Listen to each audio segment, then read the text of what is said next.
lundi, une nouvelle semaine s'ouvre à nous, s'ouvre à vous, grâce à notre Seigneur Jésus-Christ de Nazareth qui nous fait la grâce de démarrer cette semaine. Nous voulons dire merci à tous nos téléspectateurs qui nous suivent partout dans le monde entier. Moi, je suis très heureuse d'être en votre compagnie. Je suis Ruth Kofi et toute la grande famille de Matin d'Afrique est à son poste. Nous servons Christ, comme je le dis tantôt, tous les jours de notre vie et nous sommes heureux de le faire au travers de cette émission Matin d'Afrique. Comme d'accoutumé, chaque lundi, nous prenons le temps d'adorer le Seigneur ou de louer le Seigneur, car il fait des choses bonnes et belles pour notre vie. Et souvent, nous dormons, nous ne voyons pas ce qui se passe autour de nous, mais Jésus agit pour nous. Et c'est pour cela que lorsque nous couchons, nous pouvons ensuite nous réveiller et voir nos différentes familles parce que Jésus a combattu pour nous pendant que nous étions en train de nous coucher. Raison de plus pour lui dire merci une fois que nous nous réveillons et lui confier notre semaine. Et cela, nous faisons ici à Matin d'Afrique en lui offrant une adoration digne de son nom. C'est parti avec atmosphère de louange et d'adoration.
Maintenant, hein, sur notre plateau, bien entendu, il est important, il est capital qu'une fois au moins dans la semaine, tu puisses bénir le nom du Seigneur sans rien lui demander. Juste lui dire merci pour la vie qu'il t'a donnée. Juste lui dire merci pour la vie de ta famille, pour la vie de tes enfants, pour la vie de tes frères et sœurs.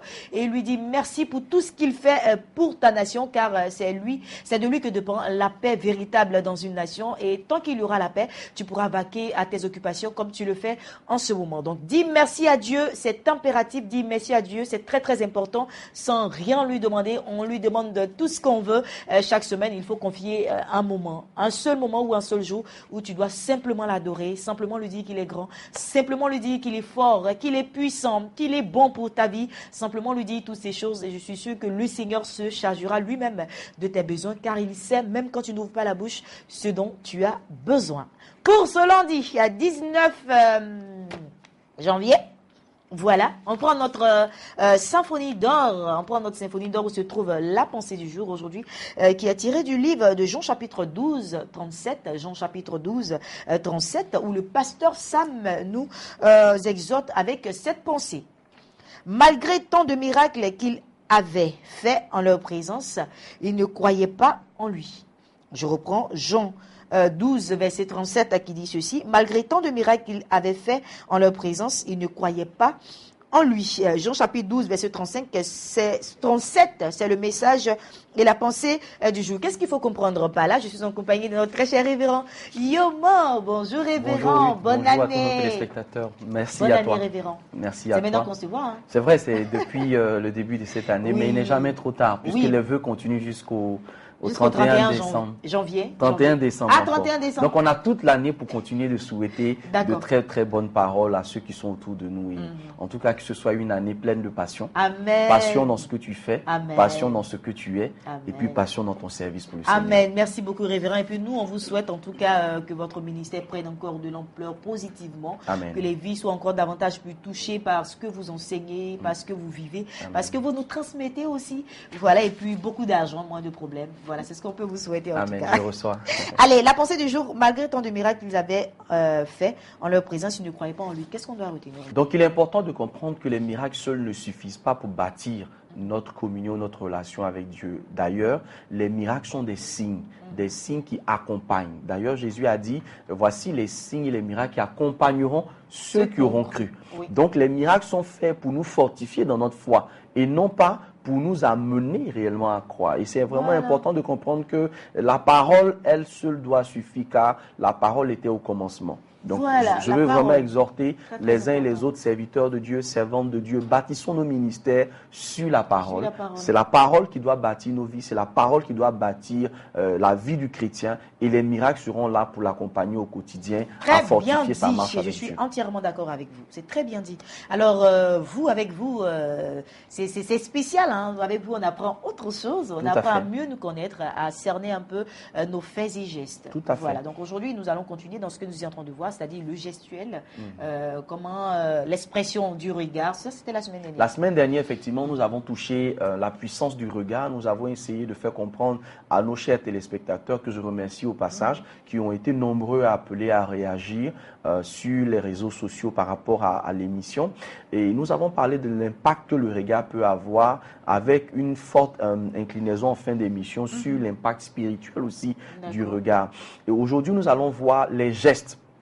Les gestes qu'il faut éviter ou ceux qu'il faut avoir lorsque nous sommes en train de communiquer. En général, en communication, il faut se montrer de plus en plus ouvert. Donc, il faut opter pour des gestes, pour des attitudes, pour des façons de faire qui montrent que vous êtes quelqu'un d'assez ouvert. Non pas quelqu'un d'introverti. Même si vous êtes quelqu'un d'introverti, parce qu'il y a deux types de personnalités. Introverti, c'est-à-dire c'est quelqu'un qui a une forte personnalité intérieure. Quelqu'un qui ne se laisse pas découvrir facilement. Donc, il y a une forte activité intérieure. Par exemple, les personnes introverties, ce sont les personnes qui sont renfermées sur elles-mêmes. Les personnes extraverties, ce sont celles qui sont ouvertes, dégagées, qui tout de suite sont taquines, qui peuvent vous amener justement, qui vous taquinent tout de suite. Donc, il y a deux types de personnalités en général. Mais ce n'est pas un défaut d'être une personne introvertie. Ce n'est pas non plus un défaut d'être une personne extravertie. Il faut que chacun sache en fait quelle est la personnalité qu'il a et puis comment faire pour communiquer à partir de la personnalité qu'il a. On remarquera en général que lorsqu'une personne parle, elle a tendance, on a ce mouvement des mains. Quelqu'un qui parle et qui a ce mouvement des mains, donc on a les doigts de la main qui reviennent un peu vers soi, ça ramène un peu une image de quelqu'un qui est égocentrique. Donc il faut faire attention lorsque vous parlez et que vous ramenez constamment vos mains dans cette posture, voilà, vous ramenez tout à vous. Tout à vous.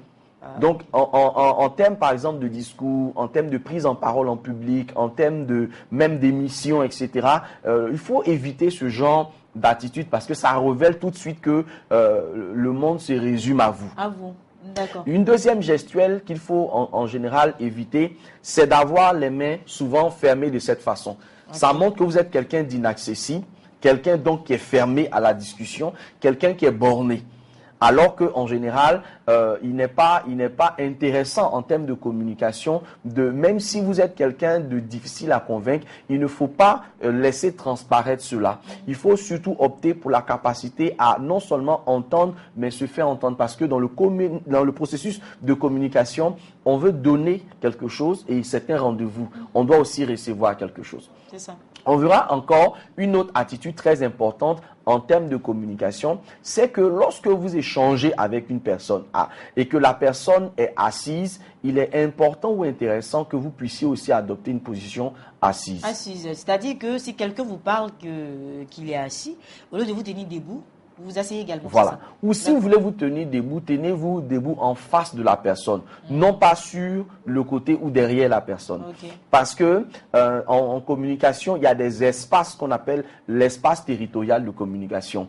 Le premier espace territorial de communication, il est involontairement défini. Vous savez, quand vous rencontrez quelqu'un, vous tendez la main, vous saluez la personne. Ça fait à peu près 1 mètre. D'accord? Donc, vous tenez la personne à une certaine distance de vous et vous maintenez la personne dans cette distance-là. Plus la personne se rapproche, il y a ce qu'on appelle la zone intime qui se crée. Donc, vous êtes d'accord avec moi que lorsque vous n'avez pas d'intimité particulière avec quelqu'un et que la personne essaie de se rapprocher un peu trop de vous, vous reculez. Oui, vous avez déjà vécu cela. Donc, vous reculez parce que cette distance-là vous permet d'accepter la communication. Donc, quelqu'un qui est en train d'apprendre ce matin le processus de la gestuelle en communication doit savoir qu'en fonction du niveau de relation que j'entretiens avec la personne à qui je parle, que ce soit par exemple une autorité hiérarchique, que ce soit par exemple une personne sur qui je suis établi, il y a cette distance qu'il faut toujours respecter. Sinon, la personne ne vous comprendra pas, elle sera gênée par la posture que vous avez vis-à-vis d'elle. Donc, vous voyez que tous ces éléments, en général, nous n'en tenons pas compte, mais ça joue des rôles extrêmement importants. Regardez dans nos églises, par exemple, la position de la chair par rapport aux premières personnes qui sont assises dans le peuple. En général, on a l'impression que c'est hasardeux. Ça ne l'est pas. Si vous calculez, ça va faire entre 1,50 m et 1,80 m. Pourquoi? Parce que ça permet non seulement à l'homme de Dieu qui se tient à la chair de pouvoir établir un contact donc d'autorité sur le peuple de Dieu à qui il s'adresse, mais vous allez voir qu'au fur et à mesure de son message, l'homme de Dieu a cette liberté de s'approcher progressivement du peuple de Dieu de manière à ce que le message puisse passer. Donc en communication, tout est fonction du type de message que je veux faire passer. Si je veux faire passer par exemple un message d'apaisement, un message de réconciliation. Nous sommes dans une période de notre nation où on parle beaucoup de réconciliation, etc.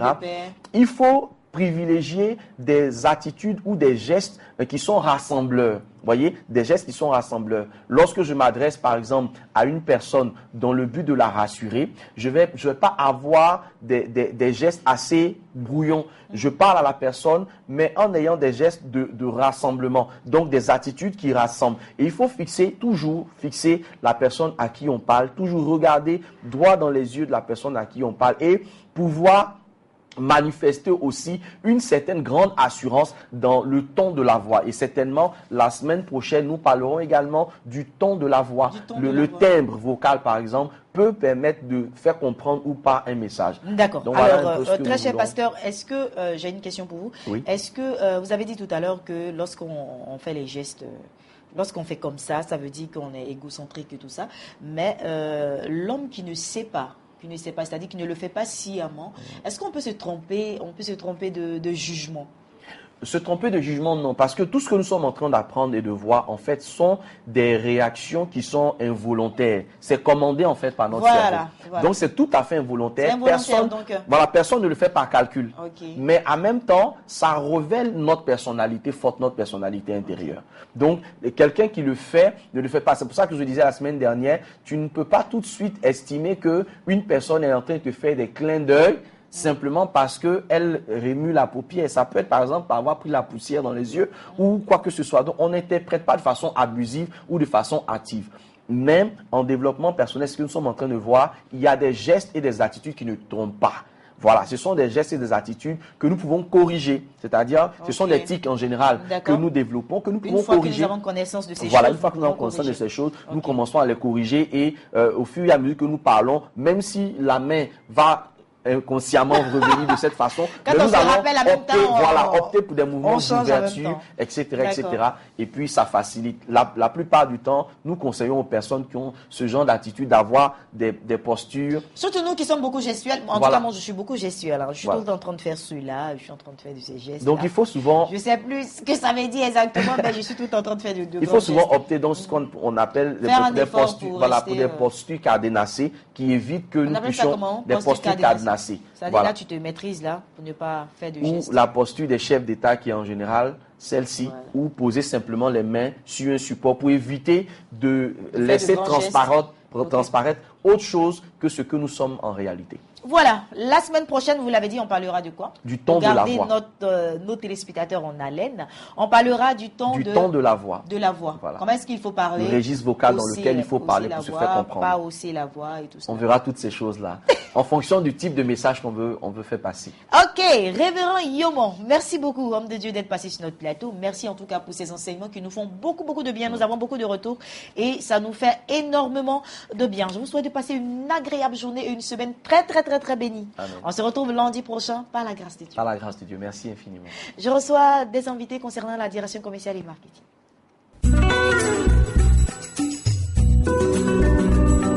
Je reçois sur mon plateau l'homme de Dieu, le révérend Père Henri. Bonjour. Tu es béni. Amen. Et puis le général Makoso Kami qui est à ma gauche. Bonjour général. Oui, vous êtes superbement bien, hein, la Merci. même couleur et tout ça. Je pense que c'est dû au même message que vous allez apporter. Je sais, Ruth, dans la vie, si tu ne ferais pas quelqu'un va t'effrayer. Il faut mieux le frayer le premier. Personne ne viendra t'apprécier. Apprécie-toi toi-même. C'est pour cela que Jésus s'est levé un matin, il dit, je suis le chemin, la vérité. Il n'a pas attendu que Pierre dise ça. Lui-même, il s'est qualifié en même temps. Mon frère, aujourd'hui, on a quelque chose pour toi. Voilà, le message, c'est l'arrivée du prophète OCI, révérend Henri Père. Oui, je veux dire à quelqu'un qui me regarde et qui m'écoute que dans l'histoire de la Bible, il y avait un homme qu'on appelait Saül. La Bible dit que pendant des mois, il était à la recherche des brebis de son père. Il a fallu qu'il rencontre un prophète pour qu'il devienne roi. Vous voyez, de la recherche des brebis, il est devenu roi. Un autre homme était couché avec les moutons dans les champs. On l'appelait David. Il a fallu encore un prophète pour qu'il devienne roi. Je veux dire à quelqu'un que 2015, c'est l'année de ta royauté, l'année de ton élection et de ton élévation. C'est pourquoi il faut que tu sois avec ce prophète. Ce n'est pas, regardez, c'est le seul programme où un prophète qui bouleverse les nations arrive. Viens rencontrer l'homme de Dieu et ta vie ne sera plus jamais la même. Je ne sais pas ce que tu recherches pour cette année 2015. Mais ce que je sais, tu seras surpris d'être étonné de devenir le chef de ta famille. Waouh, super. Alors, c'est bien dit. Général Makoso Kami, vous êtes dans cette même lancée. L'arrivée du prophète OCI approche. C'est cette semaine déjà. Exactement. Le révérend Père Henri parle bien. Mais moi, j'aimerais en ma qualité de général m'adresser à quelqu'un. Vous savez, la Bible déclare dans le livre de 2 Chroniques, chapitre 20. Confiez-vous en Dieu. Vous serez affermis. C'est-à-dire, Dieu va te protéger. Confiez-vous en mes prophètes. Vous réussirez. Pour réussir, pour avoir l'argent, pour être premier, pour avoir ton bac, ce n'est pas affaire de pasteur. C'est une affaire d'un voyant qui peut te dire, voici ce que tu dois faire. L'homme de Dieu arrive, je reçois beaucoup d'appels. Et puis vous savez ce qui est malheureux, mais qui n'est pas bien. C'est les Ghanéens, ils ne sont pas bien. Je vais t'expliquer pourquoi. Le monsieur, il avait vu au Ghana. Il vient en Côte d'Ivoire, ils font convoi pour venir encore en Côte d'Ivoire. Ah oui? Tu t'es pas dit quelque chose? Parce qu'ils savent qu'au Ghana, le rencontrer est compliqué. Donc ici, Il nous appelle pour dire non, est-ce qu'on peut avoir au moins 50 tickets par rapport à toi? On dit, mes frères, je vais vous parler sérieusement. Le mercredi, ton premier ennemi peut être ton pasteur. Je vais te dire pourquoi. Quand un homme de Dieu s'arrête devant son peuple et dit, non, il y a un prophète qui vient, mon peuple n'allait pas, personne n'est propriétaire de ton âme. C'est Jésus qui est mort à la croix pour toi, c'est pas ton pasteur. C'est Jésus qui va te juger, c'est pas ton pasteur. Et ton pasteur ne sera même pas à côté. Quand tu pleures, tu souffres, tu traverses les moments difficiles, c'est pas ton pasteur qui vient souffrir avec toi. Donc il y a des moments donnés dans la vie, il faut que toi-même tu t'aimes. Ce mercredi à partir de 18h, où que tu sois en Côte d'Ivoire, arrête tout. Descends à Abidjan, rends-toi à Djamé, à l'église évangélique La Bénédiction. On a pris le cœur d'Abidjan. Pourquoi? Parce que tout simplement tu as pris ton baka, tu as Djamé, ton wawa, tu as Djamé, ton bus, tu as Djamé. Rapidement, tu te rends à partir de 14h par là à l'église évangélique La Bénédiction pour qu'à 18h, tu as ta place. C'est important. Maintenant, le lendemain, à partir de 9h, l'homme de Dieu va parler aux hommes de Dieu. Et à toutes les personnes qui veulent avoir une consultation prophétique, Ruth, nous avons une grande nouvelle à annoncer au peuple de Côte d'Ivoire.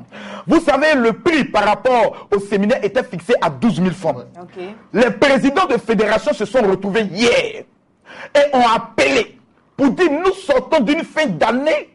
Nous n'avons pas encore. Il y a eu des fêtes.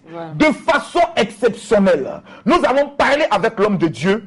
Il y a une bénédiction, mesdames, mesdemoiselles et messieurs. Le séminaire du jeudi matin et du vendredi matin est à seulement 5 000 francs CFA. C'est très abordable. Exactement. Maintenant, pour les pasteurs qui voudront le diplôme aussi sera 6 000 francs parce qu'il est important souvent pour les visas. On te demande est-ce que tu as un diplôme? Il est bon d'avoir des diplômes. Quand vous arrivez chez le docteur Yahi John Robert, la première des choses avec laquelle vous recevez dans sa salle d'attente, c'est la multitude de ses diplômes. C'est-à-dire quand tu finis de regarder ces diplômes, quand tu es devant le monsieur, en même temps le respect s'impose. Il est important d'avoir des diplômes. Donc le vendredi, il y aura aussi soirée à partir de 10 le vendredi, c'est la grande veillée. Le jeudi, il y aura la soirée de 18h, là c'est totalement gratuit. Et le samedi, nous aurons la rencontre avec toutes les personnes qui veulent parler en affaires. C'est vrai que je suis pasteur, je prie pour les malades, je vois et autres, mais je suis dans les affaires. Et l'homme de Dieu, les témoignages qui nous reviennent, il a prié pour un couple au niveau du Ghana. Vous voyez le témoignage qui m'a le plus bouleversé. Ce couple n'avait rien. Une fois qu'il a prié pour eux, ils sont rentrés en contact avec des Américains. Aujourd'hui, je vous parle, ils sont dans le domaine du pétrole. Dans le domaine du pétrole. C'est-à-dire qu'ils ne parlent plus en millions, ils parlent en milliards. Mesdames, mesdemoiselles et messieurs, je vous dis bonjour. Ce mercredi, ne ratez cet événement pour aucun prétexte. Jean, je pense que c'est l'événement, je peux le dire, du mois de janvier. C'est l'événement du mois de janvier. Vous savez, dans la vie, je peux accepter d'être sourd, même d'être muet, mais être aveugle, c'est une malédiction. C'est pourquoi ce prophète-là, il est l'œil de Dieu. Il est important pour toi, pour réussir dans ton affaire que tu veux faire, en 2015, là, que tu viennes voir un voyant. Quelqu'un qui aura le pouvoir et la capacité de te dire, ça là, si tu fais, ça va marcher. Ça là, si tu fais, tu vas perdre encore une année de plus. Tu veux te marier, tu veux travailler, peut-être même que tu es malade. Il y a une vieille sorcière ou un vieux sorcier qui est assis au village, qui est assis sur ta guérison. Viens, l'œil de Dieu va te révéler la véracité de ton problème. Mais oui, avec ta permission, c'est quand j'entends le révérend Henri parler, j'aimerais me mettre un peu dans la peau d'un journaliste pour lui dire, mais révérend, dites-moi s'il vous plaît, est-ce que ce programme est seulement réservé aux chrétiens ou bien qui peut participer à ce programme? Non, celui même qui m'écoute, qui n'est pas chrétien, peut-être que tu parles d'un kiosque, peut-être que tu as tu es assis dans un kiosque. Hier, quelqu'un m'a dit, j'étais assis dans un kiosque et je t'ai vu, j'étais très content. Peut-être que tu es assis dans un kiosque, tu n'es pas chrétien. Tu as trop fréquenté des marabouts et des menteurs. Cet homme est un voyant. Tu n'as pas besoin d'être chrétien pour venir. Tu es musulman. Merci beaucoup. Tu es catholique. Viens entendre ce qui doit te faire réussir. Merci beaucoup. Merci à vous. Et puis merci au général Makosso Camille d'avoir joué le journaliste. Parce que l'événement est fort. Tout cela va se passer du côté de l'église évangélique La Bénédiction d'Adjamé. En ce lieu, La Bénédiction d'Adjamé est située ici en Côte d'Ivoire. Donc vous êtes à l'extérieur, vous l'avez entendu. Le général Makosso a dit qu'il y a un convoi. Les Ghanéens viennent. Donc vous pouvez également venir. Vous êtes Nigérian, Marocain, Gabonais. Vous pouvez également vous déplacer et venir ici en Abidjan pour bénéficier également de cette grâce qui est l'arrivée du prophète Osei. Les contacts. Pour toute information complémentaire, nous allons aujourd'hui mettre les contacts en bas de votre petit écran. Vous avez le temps d'écrire. Tout à fait. Écrivez bien, appelez-nous. N'envoyez pas les SMS, je vous dis, au stade où vous êtes arrivé, si vous êtes au Gabon, vous pouvez prendre un avion spécialement pour ce programme. Votre vie ne sera plus la même. Quand nous étions dans le monde, on a payé transport pour aller rencontrer les marabouts. Je peux payer transport pour aller rencontrer un prophète de Dieu où je suis sûr que ma vie va changer. Merci beaucoup, Général. Et puis, on vous souhaite de passer une agréable journée. C'est avec vous que nous terminons cette émission de Matin d'Afrique. J'ai été très heureuse d'être en votre compagnie. Général Makosso Camille, qui s'est joué les journalistes tout à l'heure. Vous clôturez cette émission? Mesdames, Mesdemoiselles et Messieurs, vous étiez à Matin d'Afrique. Restez sur la chaîne la plus bénie, The Blessing Channel, Béni TV. Et retrouvez-nous aussi sur www.benitv. Non, on dit quoi? www.beni.tv. Voilà. Que Dieu vous bénisse. À nous revoir. Restez connectés. Demain, même heure, même canal avec Ruth Kofi et toute son équipe. À demain.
Bamia bae sanu bae dile tu manu ti bamia